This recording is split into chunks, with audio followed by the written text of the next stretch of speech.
Dalam barisan sahabat Nabi Muhammad SAW, ada satu nama yang unik dan mencuri perhatian, Suhaib Ar-Rumi. Meski dijuluki Ar-Rumi atau orang Romawi, ia bukan berasal dari Eropa, melainkan dari wilayah Arab yang pernah dikuasai Romawi Timur. Ia adalah sosok pejuang sejati, yang rela meninggalkan segalanya demi iman, bahkan menjual hartanya demi mendapatkan ridha Allah. Suhaib sebenarnya lahir dari keluarga bangsawan Arab di wilayah Irak. Namun di masa kecilnya, ia diculik oleh pasukan Romawi dalam sebuah serangan dan dijadikan budak.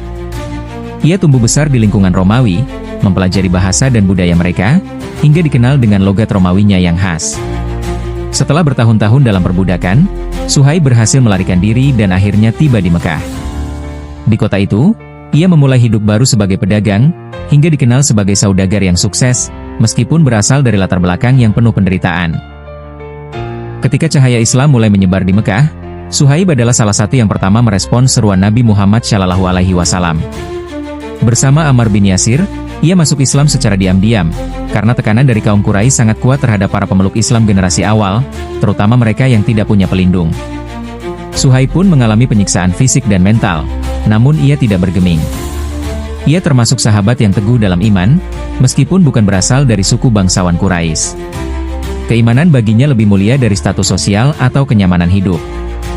Saat kaum muslimin diperintahkan untuk hijrah ke Madinah, Suhaib pun bersiap pergi. Namun kaum Quraisy menghadangnya dan berkata, "Kamu datang ke Mekah dalam keadaan miskin, lalu kamu jadi kaya di sini. Sekarang kamu mau pergi membawa hartamu?" Dengan penuh keikhlasan, Suhaib berkata, "Jika aku tinggalkan semua hartaku, apakah kalian akan membiarkanku pergi?" Mereka menyetujui. Maka Suhaib pun meninggalkan seluruh harta bendanya, hanya agar bisa berhijrah dan bergabung dengan Rasulullah SAW di Madinah. Ketika Nabi mendengar pengorbanannya, beliau bersabda, "Suhaib telah beruntung dalam perjualannya." Wahai Suhaib, perniagaanmu sungguh menguntungkan. Pengorbanan Suhaib bahkan diabadikan oleh Allah dalam Al-Quran Surat Al-Baqarah ayat 207. Dan di antara manusia ada yang menjual dirinya untuk mencari keridaan Allah. Suhaib tidak hanya dikenal karena pengorbanannya, tetapi juga karena kesetiaan dan keberaniannya.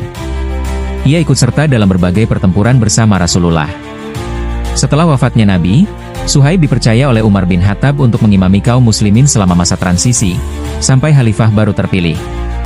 Kepercayaan ini membuktikan bahwa Suhaib bukan sekadar sahabat biasa, tetapi sosok yang terpercaya, bijaksana, dan berwibawa, meskipun bukan berasal dari kalangan Quraisy atau Arab murni. Suhaib Ar-Rumi adalah teladan tentang bagaimana Islam memuliakan siapa saja yang ikhlas dan berjuang di jalan Allah.